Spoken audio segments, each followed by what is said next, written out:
kali ini bukan kita review produk atau kita mau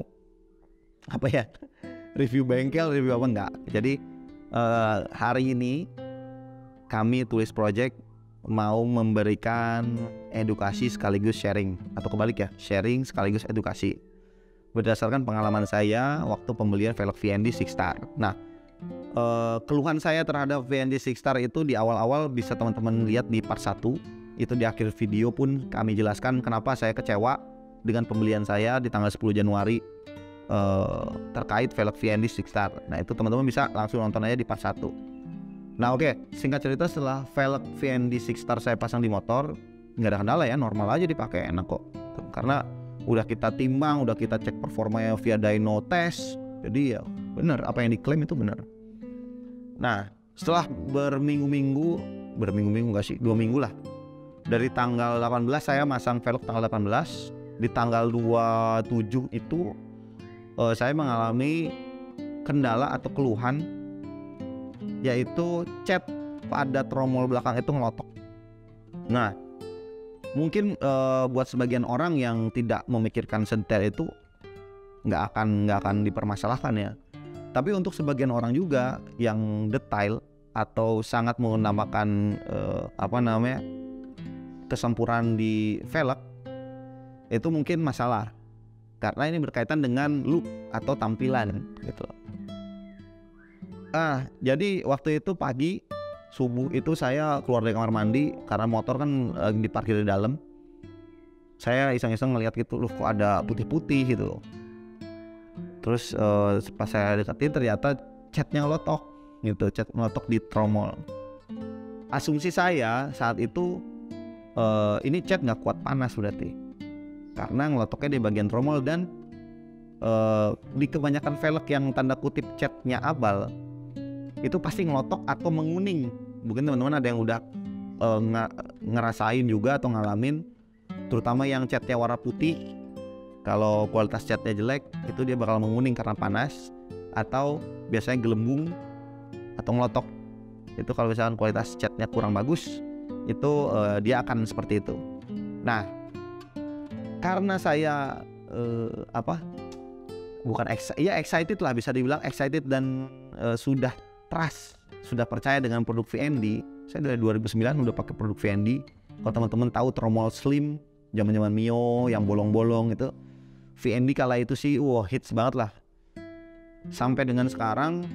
Dan termasuk waktu Aerox saya pakai jari-jari pun kan tromolnya VND. Itu jadi saya udah trust aja dengan produk itu, udah nggak ada komplainan lah terkait finishingnya, kualitasnya. Jadi udah jelas paten lah gitu. Tapi kok saya ngalamin ya sebenarnya ini masih kendala minor lah. Cat ngelotok tuh minor lah dibanding velg yang nggak bisa dipakai. Berarti velg kan bisa dipakai, normal kok. Cuman itu cat aja ngelotok, berarti kan minor. Karena saya sudah excited seperti itu, udah senang dengan produknya, ada kendala kecil pun itu masalah buat saya gitu. Jadi langsung spontanitas saya upload itu video, tapi jangan ditiru. Jadi saya ungkapkan kekecewaan saya dengan kata-kata kasar, walaupun kata kasarnya juga cuma 1 kata sih gitu. Saya nggak mau nge-share videonya karena saya udah janji ke pihak VND-nya juga udah di take down. Intinya seperti itu. Saya mention pihak VND-nya, kemudian direspon oleh pihak VND-nya. Pihak VND, singkat kata, pihak VND itu menyayangkan kenapa saya harus upload seperti itu dengan kata-kata kasar.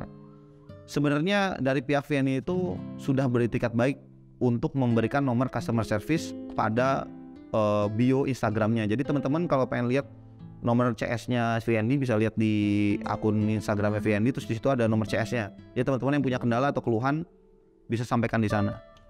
Jadi jangan di media sosial. Jadi pelajaran pelajaran pertama yang bisa kita ambil, kalau teman-teman punya keluhan atau kendala, jangan langsung ke media sosial di share, karena itu berdampak luas.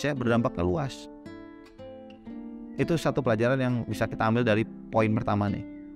Terus yang kedua, bukan permasalahan kedua ya, artinya selanjutnya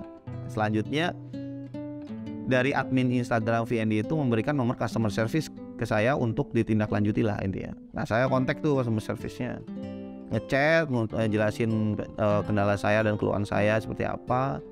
Alhamdulillah pihak vendor ternyata kooperatif. Saya kira akan bersih tegang nih gitu, karena dia merasa namanya udah dijelek-jelekin sama saya kan. Dikirain akan bersih tegang, ternyata enggak. Pihak vendornya juga kooperatif dan mau membantu gitu. Dengan catatan memang dia ngomong ke saya langkah-langkah yang saya lakukan itu salah. Jadi nggak sepantasnya punya keluhan langsung di-share di media sosial. Singkat kata, dari hasil perbincangan kita ditemukanlah titik tengah atau bisa dibilang win-win solution lah antara pihak saya dan pihak VND. Saya cerita ya itu udah dapat solusi. Jadi pihak VND juga tadi kooperatif dan sudah memberikan solusi, dan saya terima solusinya dan clear, itu masalahnya clear. Dari cerita itu kita bisa ngambil pertama yang tadi saya jelasin, kalau misalkan teman-teman punya kendala atau keluhan, baik itu produk apa, baiknya langsung kontak yang bersangkutan gitu. Tetapi di sini ada rulesnya sebenarnya, terutama buat teman-teman yang menggunakan jasa e-commerce atau marketplace. Jadi misalkan teman-teman melakukan pembelian di ini tips dulu ya, ini tips atau langkah-langkah yang tepat buat teman-teman komplain. Nah, langkah-langkah yang tepat untuk teman-teman komplain ke suatu produk.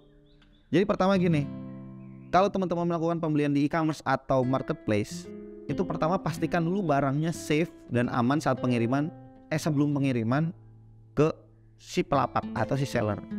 Misal, saya mau beli velg nih, Min, tolong dicek ya velgnya, jangan ada yang lecet, jangan ada yang cacat, nanti pengirimannya yang safe ya Min. Kita udah ngasih tahu gitu dulu nih. Oke, yang penting kita udah ngasih tahu. Ternyata sampai rumah barang lecet. Nah itu kan sampai rumah barang kita videoin tuh unboxingnya kan. Kita videoin unboxingnya. Apa benar ini lecetnya karena pengiriman atau karena memang dari pihak sellernya. Kalau misalkan dari kondisi dus itu baik, tapi produknya lecet, ya itu kemungkinan besar dari pihak sellernya. Tapi kalau saat diterima bungkusnya udah rusak, nah itu kemungkinan dari ekspedisi. Nah itu berkaitan dengan nanti harus ke siapa kita klaim. Tapi pertama kalau misalkan barang datang, kita langsung konfirmasi ke si pelapaknya. Min, barang sudah saya terima, bentuknya bagus, tapi begitu saya buka kemasannya, bukan kemasan, apa sih namanya, packingnya bagus, tapi setelah saya buka kok lecet-lecet. Harusnya pihak seller mau membantu untuk komplain itu. Nah kalau misalkan dari ekspedisi, yaitu teman-teman coba lagi di waktu teman-teman ngirim itu pakai asuransi atau tidak. Makanya kalau teman-teman beli di marketplace itu suka dicantumin barang ini diasuransikan atau tidak, maksudnya tambah asuransi atau tidak. Kalau misalkan teman-teman tidak tambah asuransi, itu mungkin susah diklaim kalau ada rusak pengiriman. Makanya biasakan kalau misalkan beli barang-barang mahal atau yang menurut teman-teman itu berharga, tambahkan asuransi, karena kalau ada apa-apa di ekspedisi bisa diasuransikan. Nah oke, kalau itu pihak eksternal lah, pihak ekspedisi. Kita bahas ke seller dulu. Jadi kalau dari seller ternyata tadi packing itu bagus, ternyata pas dibuka barang rusak atau lecet atau tidak sesuai, berarti itu tanggung jawab dari seller. Minta tanggung jawab sellernya. Min, ini barang sudah saya terima bla bla bla, tapi kok pas dibuka jelek, gimana nih Min? Ada bisa diklaim nggak? Gitu. Bisa diklaim apa enggak? Misalkan dari pihak sellernya kooperatif, ya udah selesai. Jadi sampai situ aja udah, teman-teman tinggal kontek-konteknya sama seller. Terus yang kedua, kalau misalkan pihak sellernya slow respon atau tidak menanggapi, teman-teman langsung bisa masuk ke bagian bantuan di e-commerce, bantuan atau komplain di e-commerce atau marketplace yang teman-teman pakai, misalkan Tokopedia, Shopee dan lain-lain. Kalau penanganan dari pihak e-commerce-nya juga lamban, baru teman-teman bisa kontak ke tadi CS-nya produk tersebut. Misalkan kalau saya kan VND, harusnya step by step pertamanya itu seperti itu saya. Jadi komplain dulu ke si sellernya. Kalau sellernya tidak menanggapi, ke e-commerce juga lamban, ya saya baru ke VND. Tapi saya enggak, saya langsung direct ke VND, kenapa barangnya seperti ini gitu. Nah itu langkah yang tepat yang saya lakukan itu, yang saya lakukan itu langkah yang tidak tepat. Nah jadi mungkin seperti itu. Jadi langkah-langkah yang tepat untuk teman-teman komplain kalau teman-teman beli di marketplace seperti itu. Jadi pertama, konfirmasi dulu ke seller. Kalau sellernya mau ganti barang atau memperbaiki, close case, berarti sampai si pelapak itu. Tapi kalau pelapaknya nggak mau, langsung ke e-commerce-nya atau marketplace yang teman-teman pakai. Kalau juga tidak ada penyelesaian dari marketplace-nya, baru direct ke si yang punya brand atau langsung ke customer service terkait. Mungkin itu pelajaran yang bisa diambil atau sharing saya dan edukasi yang bisa saya sampaikan. Yang pertama tadi, kalau ada kendala jangan langsung share ke media sosial karena itu berdampak buruk untuk semuanya, buat saya juga, buat si brandnya juga gitu kan. Yang kedua, edukasi yang bisa kita ambil adalah kalau ada komplain atau keluhan tadi, step by stepnya seperti itu. Jadi ada 2 poin yang bisa kita ambil pelajaran dari video ini. Mudah-mudahan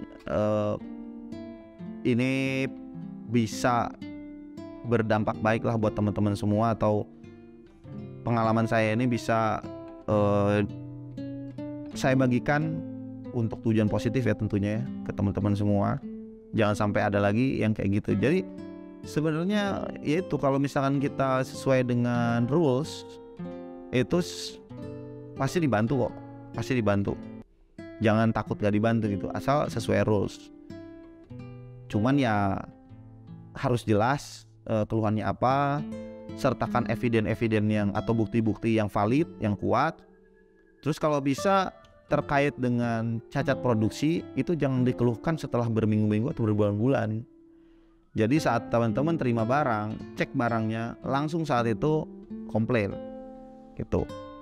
Kecuali kalau konteksnya kayak saya, kalau saya kan memang seiring pemakaian waktu dan memang ada data jelasnya ya, saya pembelian kapan, kejadian itu kapan, juga belum ada 2 minggu gitu, baru 10 hari. Itu makanya pihak VND juga memaklumi dan bisa klaim saya bisa ngajukan klaim ke dia. Saya di sini nggak nyebutin penyelesaiannya seperti apa, intinya VND sudah memberikan solusi karena tiap masalah teman-teman itu berbeda-beda, jadi penyelesaiannya juga akan berbeda-beda.